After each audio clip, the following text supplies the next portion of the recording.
Kung bago po ito mangyari, tigre-reparo ko pa si gatas niya. Sabi ko, hanggang sa aga na lang ang gatas mo, babakalanta ka pa sa aga. Tapos, yun na po itong pagkaga, mayo na po pala na kung babakalan.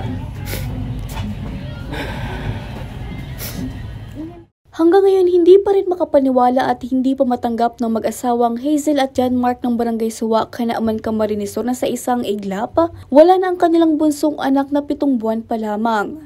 Dala ng matinding pag-uulan at pagtaas ng level ng tubig dahil sa habagat, nadiskubre na lamang ng mag-asawa na wala ng buhay ang kanilang anak sa isang silong.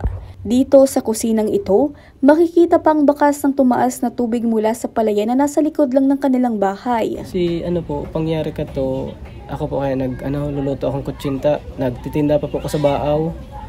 Sa ngunyan po, araw po kayo sangyari, nagluto po akong kutsinta, natapos po ako alas 11. Tapos, paka alas 11 po, si duwa ko pong aki, nainot na po sila magturog. Tapos si agom ko, kumbaga putol-putol ang turog niya. Pupukawan ko siya, mapatabang ako magtanggal katong kutsinta, mautro naman ako salang.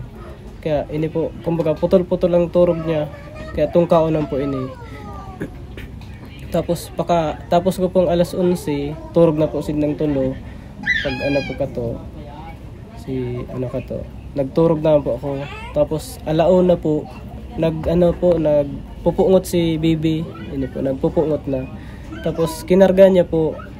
Tapos pinukawan niya po ako magtimplang didi. Tinimplang ko po siyang didi. Tapos yan pong aralambatan niya dyan. Bukas ay sarado po yan. Kaya pagtimpla ko ng didi, binukasan ko po, tamagi ako. Tapos pagtimpla ko pong didi, makulog ng maray si payo ko sa tungkaan ng maray.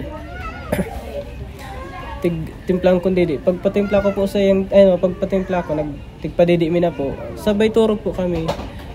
Grabe sa katungkaan. Kumbaga higda ko po, turog tulos ko. Tapos nagmata po kung alas 5 para mag-slice po katong paninda ko. Kung hinanap ko si Mike, may sa kataid mi, hinanap ko si Bibi, may sa kataid mi. Hindi lang sakit ng puso ang dinaranas ng mag-asawa, kundi panghihina ng loob dahil sa mga negatibong komentong natatanggap nila mula sa iba. Ito lang pong tanggap punta. Arog ka niyang kinainat na niya, Bibi yun pang maray. Hindi mo po inaasahan niyo. Kaya lang po, mayo naman po kami magiginip. Kinana po siya sa mo. Marauton na po buot mita. Minsan sa mga social media po, binabarash pa po kami ta.